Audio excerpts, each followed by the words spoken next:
जय श्री कृष्णा। आज बहुत अच्छी बात है। ईश्वर से सच्चा रिश्ता कैसे निभाएं, भगवान के साथ फ्रेंडशिप कैसे करें और संकल्प शक्ति और दुआओं के चमत्कार कैसे होते हैं। सुनिए, बहुत अच्छी बातें। 3 टॉपिक हैं, 3 चीज़ पर बात करेंगे आज हम। सुनिए, लेकिन लास्ट तक ज़रूर सुनिए। जब तक आप लास्ट नहीं सुनेंगे तो कोई बात पता नहीं चलती पूरी तरीके से। सुनिए, आज बहुत ही सुंदर बातें हैं। अगर जीवन में प्रॉब्लम है, परिस्थिति है, तो एक फार्मूला अपना कर देखिए। क्या? मुस्कुराते रहिए। आप सभी को एक सीक्रेट बताएं? पता है? नहीं पता? सुनिए, जो परिस्थितियां हैं, समस्याएं हैं, उन्हें सबसे ज़्यादा डर हमारी मुस्कुराहट से लगता है। ये हंस क्यों रहा है? इतनी परिस्थिति आ गई तब भी मुस्कुरा रहा है। ये होता है ना, परेशानी होती है सामने वाले को, जलन होती है, जेलसी होती है, इसलिए वो सबसे पहला वार आपकी मुस्कुराहट पर करता है। तो एक स्लोगन जो बहुत ही सुंदर है, मुस्कुराइए और परिस्थितियों को भगाइए, छूमंतर करिए। तो मुस्कुराते रहिए, कभी भी परिस्थिति को देख करके डिस्टर्ब मत होइए, बल्कि मुस्कुराकर उसका सामना कीजिए, उसका हल ढूंढिए, हल निकालिए। समाधान आपके सामने हो जाएगा। हर प्रॉब्लम का समाधान है, हर समस्या का समाधान आपके आसपास ही है, आप ही के पास है। दूसरी बात यह है, हम देख रहे हैं समय बहुत तेजी से बदल रहा है। जहाँ दुआओं की बहुत डिमांड है, दुआओं की, वहाँ भगवान की भी बहुत डिमांड है। भाई, दुआएं कैसे मिलेंगी? जब सेवा करेंगे। भगवान की भी बहुत डिमांड है, तो क्यों ना हम भगवान को अपना गुड फ्रेंड बना लें, अच्छा दोस्त बना लें, जैसे अर्जुन ने श्री कृष्ण को अपना दोस्त बनाया था। हर पल, हर क्षण, हर समस्या में, हर परिस्थिति में, हर बात में, हर सुख दुख में भगवान हमारे साथ खड़ा मिलेगा जब हम उसे अपना गुड फ्रेंड बना लेंगे, अच्छा दोस्त बना लेंगे। तो ऐसी फ्रेंडशिप हमें अपने आराध्य से, अपने ईश्वर से, अपने भगवान से बनानी है। आज हम भगवान से पक्की वाली दोस्ती बनाएंगे। पक्की वाली दोस्ती बनाएंगे। कैसे बनाएंगे? सारी बातें सुनिएगा। अपने तन की, मन की, कभी कभी बच्चे अपनी माँ से भी, मम्मी से भी शेयर नहीं कर पाते हैं अपनी बातें। वाइफ अपने हस्बैंड से भी नहीं शेयर कर पाती है, लेकिन उसकी लाइफ में एक दोस्त, एक सहेली ऐसी होती है जिससे वो दिल खोल करके बात कर लेती है। अपनी फ्रेंड से तो हम सारी बातें कर लेते हैं, अपनी मम्मी से भी नहीं कर पाते। और कई बार कई लड़कियां शादी के बाद अपने हस्बैंड से भी खुलकर बात नहीं कर पाती हैं, डरती हैं, कुछ चिल्ला कर बोलता है, क्रोध में है, ज़्यादा क्रोधी है तो अभी बात नहीं कर सकती। तो एक दोस्त जरूर बनाइएगा। तो ऐसे ही जो परम सखा है, परम पिता है, उससे हमारी दोस्ती हो जाए तो भगवान को दोस्त बना लो ना, वो तो सबसे अच्छा है। और ऐसी दोस्ती हो जाए कि वो निभाने के लिए भी मजबूर हो जाए।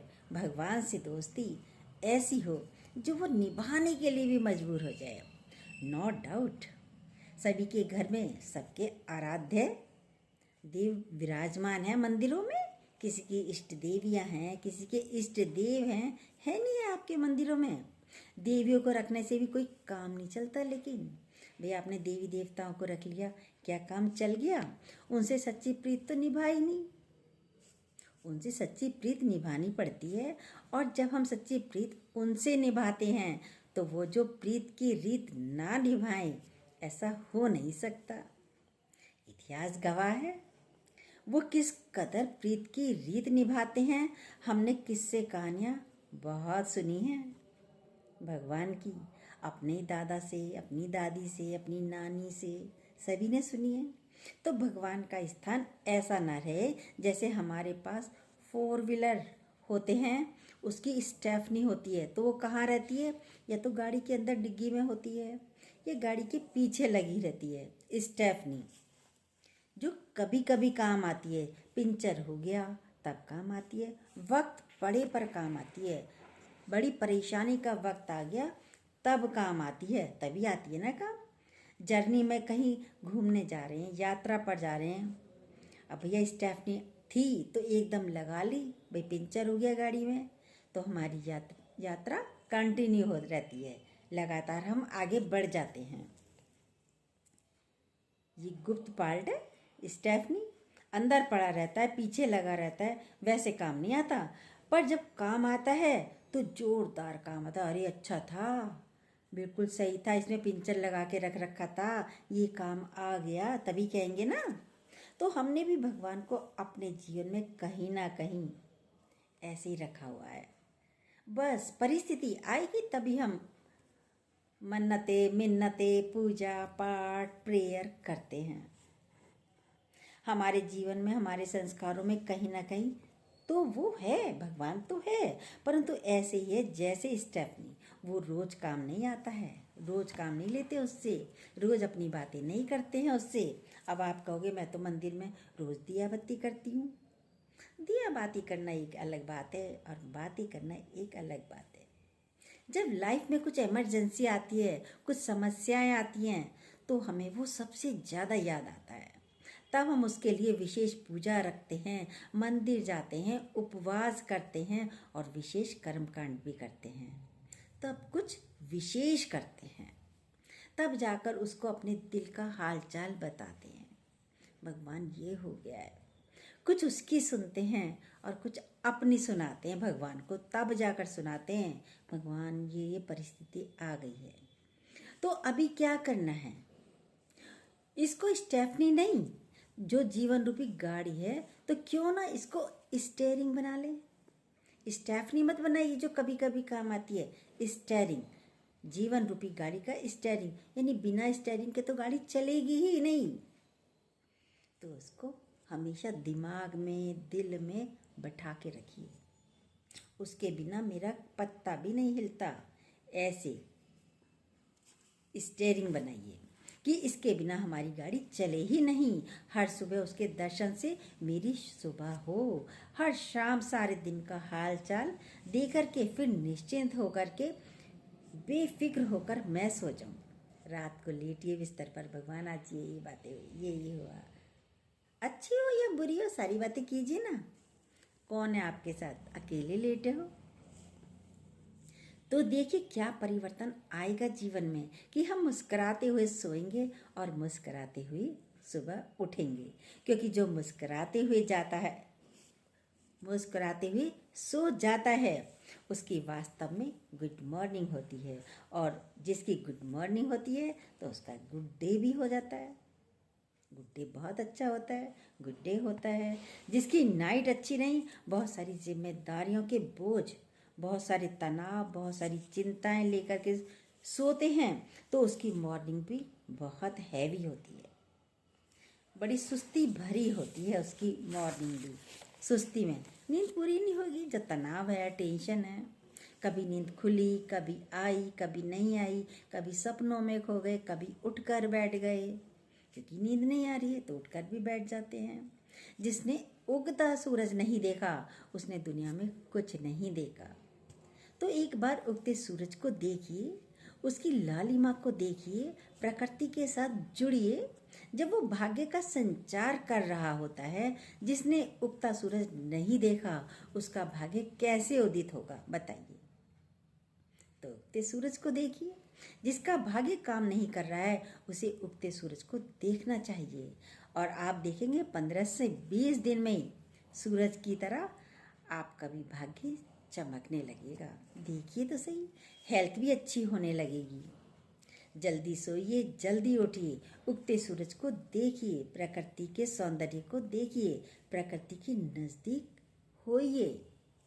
सारे हालचाल, सारे बोझ भगवान को अर्पण करके सो जाइए। सारे हालचाल, सारे बोझ भगवान पर छोड़ दीजिए। सुबह मुस्कुराते हुए गुड मॉर्निंग करिए और फील करिए मेरे भगवान का हाथ मेरे सर पर है। और फिर सोचिए, यदि मैंने इमेजिन कर लिया कि वो हाथ मेरे सर पर है, तो फिर किसकी ताकत है जिसके बारे में कहावत आती है, जिसके सर पर भगवान का हाथ होता है उसका बाल भी बांका नहीं होता, नहीं हो सकता बाल बांका भी। पूरा दिन उस हाथ की सुरक्षा के कवच में आप महसूस करिए अपने आप को, सुरक्षा कवच में आप अपने को महसूस कीजिए। मैं भगवान के हाथ के नीचे हूँ, उस सुरक्षा कवच में हूँ, उसका सुरक्षा कवच मेरे ऊपर बना हुआ है। कुछ अपने जीवन में दुआएं लेने और देने का काम भी कीजिए। कैसे? सुनिए, बहुत अच्छी बात है। पिछले कोविड का समय बीता है, कुछ समय पहले, कुछ साल पहले कोविड का समय गया है, हमें सब कुछ बतला कर गया है, दिखला कर गया है। हमारी लाइफ में धन ही सब कुछ नहीं था, पद पोजीशन ही सब कुछ नहीं है, सब कुछ दिखा गया। हाँ, बहुत कुछ है, धन बहुत कुछ है, परंतु ये सब कुछ भी बेकार हो गया कोविड के टाइम पे। कैसे?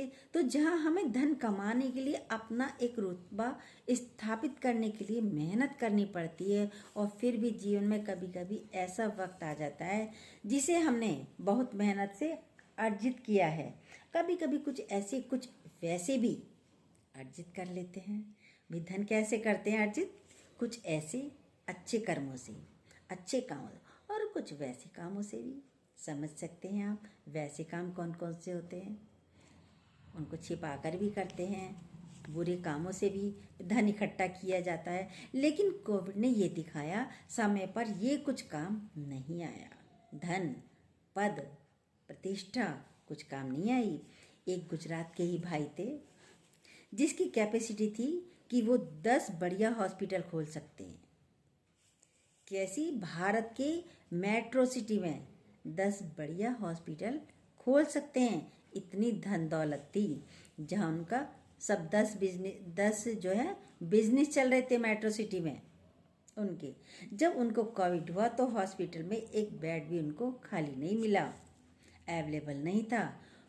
सुबह से शाम हो गई, उनकी धर्मपत्नी का भी शरीर शांत हो गया और उनकी श्वासें भी रुक रुक के चल रही थी, और बेड एक मिल नहीं रहा था।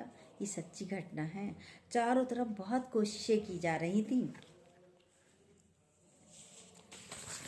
लेकिन बेड नहीं मिल रहा था। लेकिन कोई पुण्य कर्म उदित हुआ। पुण्य कर्मों का फल सुनिए, जो हम करते हैं, जो करने चाहिए।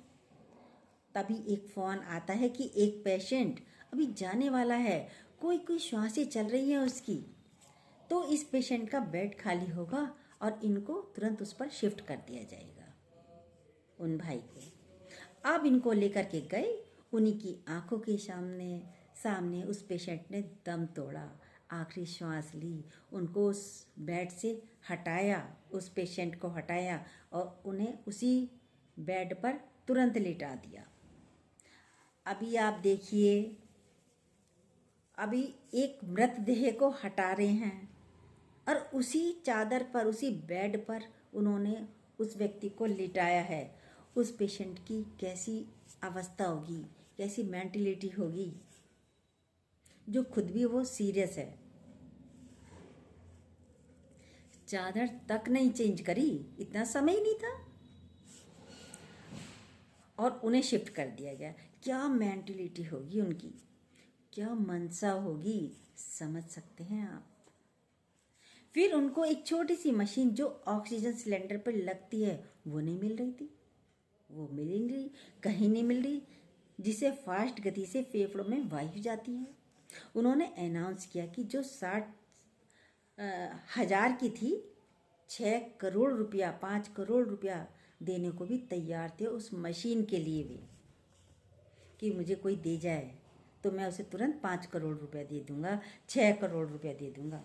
परंतु आधी रात बीत गई, कहीं से कोई रेस्पॉन्स नहीं मिला। आखिर उस भाई ने क्या किया? भाई फिर तो प्रेयर ही होती है, क्या कर सकता है कोई। उन्हें कोई रेस्पॉन्स मिला नहीं। भाई सब घर के प्रेयर कर रहे हैं भगवान से। तो जब कुछ काम नहीं आता तब हम दुआओं को याद करते हैं, जो हमारे अच्छे कर्म तब उदित होते हैं, भगवान की यादें करते हैं कि किसी की तो दुआ लग जाए। यदि अच्छे कार्य करे होंगे तो दुआएं जरूर लगेंगी। देखिए अपने आप को। इसलिए दुआएं लेनी जरूरी है। कोई तो दुआ कर दे मेरे लिए, फिर तो वो लेटा हुआ यही सोच रहे हैं। तो क्यों ना हम दुआओं का बैलेंस अभी से बढ़ाते चलें। ये उस दिन का इंतज़ार क्यों करें कि हम बीमार हों तभी कोई हमें दुआ करे। दुआ तब करेगा ना जब आप अच्छा कार्य करेंगे। किसी भूखे को खाना खिलाएंगे, कपड़ा देंगे, सेवा करेंगे। कोई ज़रूरी नहीं खाना ही खिलाया, सेवा करे। कोई ज़रूरी नहीं आपने सेवा भी करी। अच्छा तो बोलो। देखिए आपके पास बोली है अच्छी, शब्द हैं आपके अच्छे क्या। देखिए अपने अपने आप को। कुछ ऐसे काम करें, कुछ ऐसी वाणी बोलें, कुछ ऐसा व्यवहार करें, कुछ ऐसा सेवा भाव अपने मन से करें कि हमारी दुआओं का बैलेंस जमा होता चला जाए। और जब जब जब इन दुआओं की आवश्यकता पड़े तो ये हमारे काम आ जाए।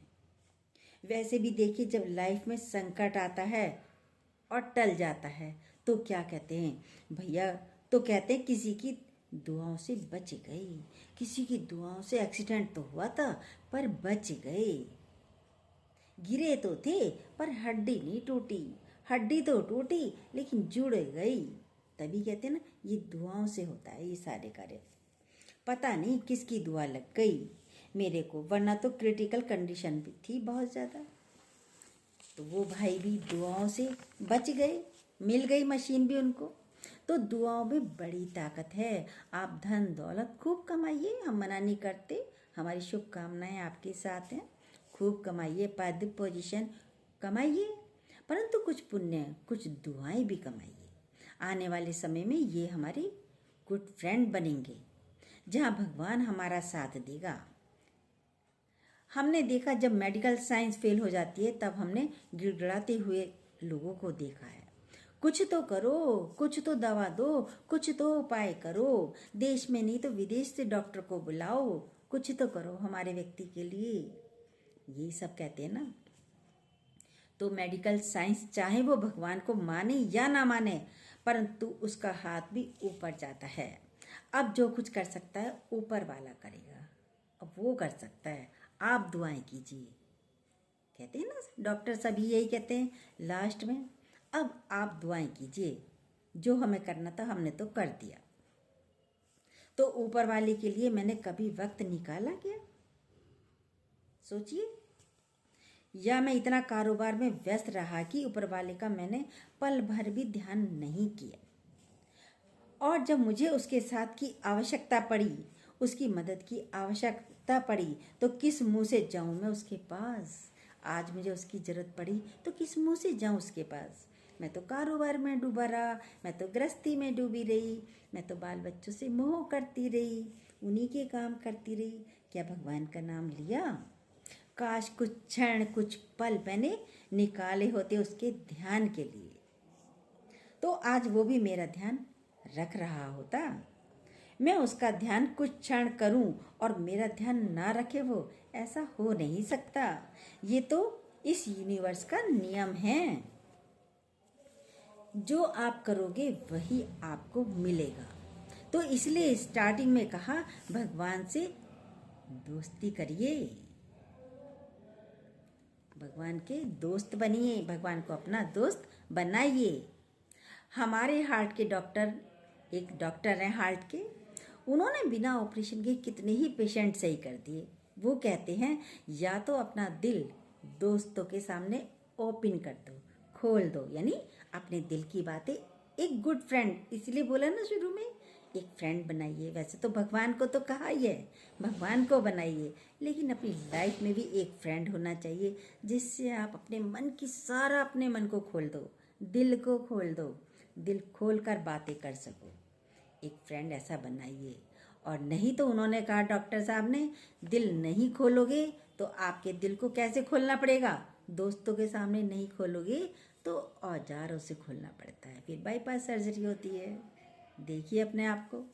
इसलिए कुछ भी मन में बात है, उससे ज़्यादा भगवान, फेथफुल फ्रेंड हमारा कोई हो नहीं सकता। भगवान के अलावा हमारा फेथफुल फ्रेंड कोई हो नहीं सकता, जिसे हम हर बात बता सकते हैं, विश्वास के साथ।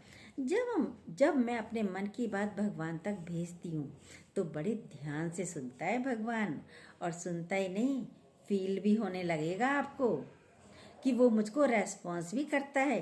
करिए तो सही भगवान के साथ बातें। गुड फ्रेंड इसीलिए कहा गया है भगवान को बनाइए। अगर बात करनी नहीं आती भगवान से आपको तो उसके नाम एक पत्र लिख दीजिए। जो भी मन में बात है उस पर लिख दीजिए। भाई हम चलो किसी और को दोस्त नहीं बना सकते, अपनी बात कैसे बताऊं मैं, कहीं किसी से कह ना दे, तो भगवान को तो बता सकते हो। कैसे बतानी है तो एक लेटर पर लिख दो। लेटर पर अपने मन की सारी बातें लिख दो और थोड़ी देर में बस सोच लो भगवान के आगे रख दिया, 1 सेकंड को अपने हाथों में ही पकड़कर और फाड़ कर फेंक दो कि भगवान तक आपके शब्द, आपकी बातें पहुंच गई। एक बार ये बाहर निकालो, किसी को तो सुनाओ, ताकि दिल दिमाग थोड़ा रेस्ट करे, हल्का हो जाए, टेंशन फ्री हो जाए। देखिए तो करके बहुत अच्छा लगेगा। भगवान को अपना गुड फ्रेंड बनाइए, उससे अच्छा गुड फ्रेंड कोई हो भी नहीं सकता। करके देखिए। जय श्री कृष्णा। यदि ये बातें आपको अच्छी लगी हो तो प्लीज़ जो न्यू हो सब्सक्राइब कीजिएगा, बेल को दोबारा प्रेस जरूर कीजिएगा, अपने लाइक कमेंट जरूर दीजिएगा।